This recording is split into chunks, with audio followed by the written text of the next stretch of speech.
നമസ്കാരം. കേരളം വീണ്ടും CPM-ന് സ്വന്തം. മുഖ്യമന്ത്രിയാകാൻ പിണറായി തയ്യാറെടുപ്പുകൾ നടത്തിക്കഴിഞ്ഞു. ഇത് കേൾക്കുമ്പോൾ ഈ പറയുന്നവൻ എന്താണ്, തലയ്ക്ക് സുഖമില്ലേ, ഭ്രാന്തനാണോ, അല്ലെങ്കിൽ ഭ്രാന്ത് പിടിച്ചിട്ടാണോ ഇത്തരത്തിലൊരു ജൽപ്പനം എന്ന് തോന്നിയേക്കാം. ഇത് ഞാൻ പറയുന്നതാണ് എന്ന് നിങ്ങൾ തെറ്റിദ്ധരിക്കരുത്. പിണറായി 3.0 തന്നെ വരും എന്നാണ് പറയപ്പെടുന്നത്. ഒരു മാജിക് നമ്പറിലേക്ക് എത്തുവാൻ അവർക്ക് കഴിയുമോ എന്നുള്ളതിൽ മാത്രമാണ് സംശയം. ഇതൊരു സർവേ ഫലമാണ് കേട്ടോ. ആ സർവേ ഫലത്തിൽ പറയുന്നത് വീണ്ടും പിണറായി വിജയൻ തന്നെ കേരള മുഖ്യമന്ത്രിയായി അധികാരത്തിലേക്ക് എത്തുമെന്ന്. ഒരു മാജിക് നമ്പറിലേക്ക് തൊടാനെത്തുമെന്നുള്ള ഒരു വലിയ വിശ്വാസമൊക്കെ ഉണ്ടായിരുന്നു. പക്ഷെ അതിലേക്ക് എത്തില്ല. ഒപ്പം തന്നെ BJP-യുടെ സീറ്റ് എന്ന് പറയപ്പെടുന്നത് 1-ൽ ഒതുങ്ങിയതില്ല. 1 മുതൽ 5 സീറ്റുകൾ വരെ എത്തിയേക്കാം. അങ്ങനെയുള്ള വലിയ സർവേ ഫലങ്ങളാണ് പുറത്തു വരുന്നത്. ഇടത് സർക്കാർ സംസ്ഥാനത്ത് വീണ്ടും അധികാരത്തിൽ വന്നാൽ കേരള രാഷ്ട്രീയ ചരിത്രത്തിൽ തന്നെ അതൊരു അപൂർവതയായി മാറുമെന്നുള്ള കാര്യത്തിൽ സംശയമില്ല.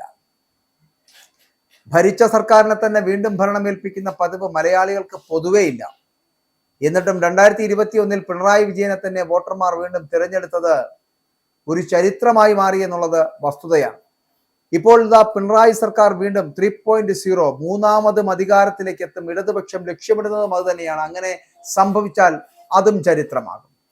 അതായത് തുടർച്ചയായിട്ട് 3 തവണ ഒരു സർക്കാർ അധികാരത്തിൽ വരുന്നുവെന്ന റെക്കോർഡ് ഇടതുപക്ഷം എഴുതി ചേർക്കും. എന്നാൽ തദ്ദേശ തെരഞ്ഞെടുപ്പിൽ പ്രതീക്ഷിച്ച വിജയം നേടാൻ കഴിയാത്തത് LDF-നെ വല്ലാതെ തളർത്തുന്നുണ്ട് എന്നുള്ള കാര്യത്തിൽ തർക്കമില്ല.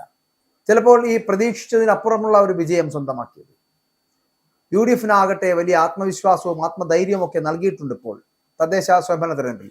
അപ്പോൾ തദ്ദേശ തെരഞ്ഞെടുപ്പിലെ തിരിച്ചടിയോടെ ഇടത് കേന്ദ്രങ്ങൾ സോഷ്യൽ മീഡിയയിൽ അവരുടെ ശക്തി കാണിക്കുകയാണ്. സർക്കാരിന്റെ വികസന പ്രവർത്തനങ്ങളിലൂന്നിയും പഴയ UDF സർക്കാരിന്റെ ആ കാലത്തുള്ള ദുരവസ്ഥകൾ ഉയർത്തിക്കാട്ടിക്കൊണ്ടുമൊക്കെയുള്ള ഇടത് അനുയായികൾ അല്ലെങ്കിൽ സൈബർ കമ്മികൾ എന്ന് പറയപ്പെടുന്ന കളം പിടിക്കുന്ന ഒരു കാഴ്ചയാണ് നമുക്ക് കാണാൻ കഴിയുന്നത്. സംസ്ഥാനത്തൊരു ഭരണവിരുദ്ധ വികാരമുണ്ട് എന്നും ജനങ്ങൾ UDF-ന് അനുകൂലമായിട്ട് വോട്ട് ചെയ്യുമെന്നുമുള്ള NDTV സർവേ ഫലങ്ങൾ പുറത്തു വരുന്നത്.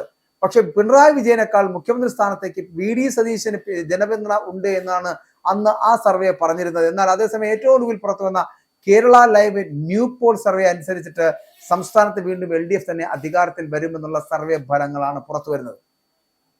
നിലവിലുള്ളതിനേക്കാൾ സീറ്റ് നിലയിൽ LDF-ന് കുറവുണ്ടായേക്കുമെന്നും സംസ്ഥാനത്തെ 140 നിയമസഭാ സീറ്റുകളിൽ 83 മുതൽ 95 വരെ നേടി ഇടതുപക്ഷം അധികാരം നിലനിർത്തുമെന്നാണ് സർവേ പ്രവചിക്കുന്നത്. UDF-ന് ഏകദേശം 42 മുതൽ 57 സീറ്റുകൾ വരെ ലഭിക്കുവാനാണ് സാധ്യത എന്ന് പറയുന്നത്. അതുപോലെ തന്നെ കഴിഞ്ഞ തെരഞ്ഞെടുപ്പിൽ അക്കൗണ്ട് തുറക്കാൻ സാധിക്കാതെ പോയ BJP-ക്ക് 3 സീറ്റുകൾ വരെ ലഭിച്ചേക്കാം എന്നുകൂടിയാണ് ഈ സർവേ ഫലങ്ങൾ നൽകുന്ന സൂചന. മുഖ്യമന്ത്രി സ്ഥാനത്തേക്ക് ഏറ്റവും കൂടുതൽ പിന്തുണ ലഭിച്ചിരിക്കുന്നത് പിണറായി വിജയന് തന്നെയാണ്. 31% പേരാണ് മുഖ്യമന്ത്രിയായിട്ട് പിണറായി വിജയൻ തന്നെ തുടരണമെന്ന് അഭിപ്രായപ്പെട്ടിരിക്കുന്നത്. മുഖ്യമന്ത്രി സ്ഥാനത്തേക്ക് വരണമെന്ന് പലരും ആഗ്രഹിക്കുന്ന KK ശൈലജയാണ് പിണറായിക്ക് തൊട്ടു പിന്നിലായിട്ടുള്ളത്. 24% പേർ KK ശൈലജ കേരളത്തിന്റെ വനിതാ മുഖ്യമന്ത്രി ആകണമെന്ന് ആഗ്രഹിക്കും. കോൺഗ്രസ് നേതാവായിട്ടുള്ള രമേശ് ചെന്നിത്തല, മുസ്ലിം ലീഗിന്റെ നേതാവായിട്ടുള്ള PK കുഞ്ഞാലിക്കുട്ടി, പ്രതിപക്ഷ നേതാവായിട്ടുള്ള VD സതീശൻ, BJP-യുടെ സംസ്ഥാന അധ്യക്ഷനായിട്ടുള്ള രാജീവ് ചന്ദ്രശേഖർ എന്നിവരൊക്കെ മുഖ്യമന്ത്രി സ്ഥാനത്തേക്ക് പരിഗണിക്കാവുന്നവരാണ് എന്ന് സർവേയിൽ പങ്കെടുത്തവർ അഭിപ്രായപ്പെടുന്നുണ്ട്. നിലവിലെ സർക്കാരിന്റെ പ്രകടനം മികച്ചതാണ് എന്ന് 25% പേരും വളരെ മികച്ചതാണ് എന്ന് 17% പേരും അഭിപ്രായപ്പെട്ടിരിക്കുന്നു എന്നാണ് പറയപ്പെടുന്നത്. സർക്കാരിന്റെ പ്രവർത്തനം ശരാശരിയാണ് എന്ന് അഭിപ്രായപ്പെട്ടിരിക്കുന്നവർ ഏകദേശം 34%. അപ്പോൾ ഞാനിവിടെ പറയാൻ ആഗ്രഹിക്കുന്നത് സർവേ ഫലങ്ങൾ മുൻപ് വന്ന സർവേ ഫലങ്ങൾ NDTV-യുമായിട്ട് ബന്ധപ്പെട്ടിട്ടാണ്. ആ NDTV-യിൽ പറയുന്നത് എന്താണ്? UDF അധികാരത്തിലേക്ക് വരുമെന്നും പ്രതിപക്ഷ നേതാവായിട്ടുള്ള VD സതീശൻ മുഖ്യമന്ത്രി സ്ഥാനത്തേക്ക് അവരോധിക്കാൻ ഏറ്റവും പ്രാപ്തനാണ് എന്നുള്ള വാർത്തകൾ സർവേ ഫലങ്ങളാണ് അന്ന് വന്നത്. ഏകദേശം 24% പേർ അന്ന് VD സതീശന് അനുകൂലമായിട്ട് വോട്ട് ചെയ്യുകയും ചെയ്തു. അത് ഒരേ സമയം തന്നെ പ്രതിപക്ഷ പാർട്ടിയിലും ഭരണപക്ഷ പാർട്ടിയിലും വലിയ മതിപ്പുളവാക്കിയ കാര്യമാണ്. മാത്രമല്ല പലരുടെയും ഉറക്കം കെടുത്തിയ കാര്യം കൂടിയാണ്. UDF-നകത്ത് എന്ന് പറഞ്ഞാൽ രമേശ് ചെന്നിത്തലയെ പോലുള്ള നേതാക്കൾ മുഖ്യമന്ത്രി കുപ്പായം തുന്നിയിരിക്കുന്നത് കൊണ്ട് തന്നെ മുഖ്യമന്ത്രി സ്ഥാനത്തേക്ക് ഏറ്റവും കൂടുതൽ പേർ തെരഞ്ഞെടുക്കപ്പെട്ട പേര് VD സതീശനാണ് എന്ന് പറഞ്ഞപ്പോൾ അന്ന് അദ്ദേഹം കാട്ടിക്കൂട്ടിയ വിക്രിയകൾ നമ്മൾ കണ്ടതാണ്. NDTV നടത്തിയ സർവേ ഫലത്തെ പോലും പറഞ്ഞത് ഒരു ജോലിയും ഇല്ലാത്ത കുറവന്മാർ ചെയ്യുന്ന ഒരു പണിയാണ് സർവേ എന്നാണ്. അങ്ങനെ പറഞ്ഞ രമേശ് ചെന്നിത്തലയാണ് സതീശൻ അധികാരത്തിലേക്ക് എത്തുമോ, അല്ലെങ്കിൽ സതീശൻ മുഖ്യമന്ത്രി കസേരയിലേക്ക് എത്തുമോ എന്നതിനെ കുറിച്ച് ആശങ്കാകുലനാകുന്നത്. സത്യത്തിൽ ഇവരെ പോലുള്ള നേതാക്കന്മാരെ ചവിട്ടി പുറത്താക്കേണ്ട സമയം അതിക്രമിച്ചു കഴിഞ്ഞു. അങ്ങനെ അധികാരത്തിന് വേണ്ടിയിട്ട്, മുഖ്യമന്ത്രി കസേരയ്ക്ക് വേണ്ടിയിട്ട്, മന്ത്രിപ്പണിക്ക് വേണ്ടിയിട്ട്, MLA ആകുന്നതിന് വേണ്ടിയിട്ട് സ്വന്തം ജനങ്ങളെ ഒറ്റുകൊടുക്കുന്ന, കൂടെ നിൽക്കുന്നവന്റെ കുതികാല് വെട്ടുന്ന ഇത്തരത്തിലുള്ള കോൺഗ്രസ് രാഷ്ട്രീയക്കാരാണെങ്കിലും ഇടതുപക്ഷ രാഷ്ട്രീയക്കാരാണെങ്കിലും അത്തരത്തിലുള്ളവന്മാരെ പടിക്ക് ഇരുത്തുക തന്നെ വേണം. ഈ സർവേ ഫലങ്ങൾ എന്തു തന്നെ ആയിക്കോട്ടെ, പിണറായി വിജയൻ അധികാരത്തിൽ വരികയോ വരാതിരിക്കുകയോ ചെയ്യട്ടെ. മുമ്പ് NDTV നൽകിയതുപോലെയാണെങ്കിൽ 95 സീറ്റിലധികം നേടിക്കൊണ്ട് UDF അധികാരത്തിലെത്തുമെന്നാണ്. ഇപ്പോൾ ഇവിടെ കേരള ലൈവ് ന്യൂ പോൾ എന്ന് പറയപ്പെടുന്ന സർവേ നടത്തിയതനുസരിച്ചിട്ട് അവരുടെ അഭിപ്രായത്തിൽ LDF അധികാരത്തിൽ വരുമെന്നാണ്. ഇവർ ആരെടുത്താണ് ഈ ചോദ്യങ്ങൾ ചോദിക്കുന്നത്?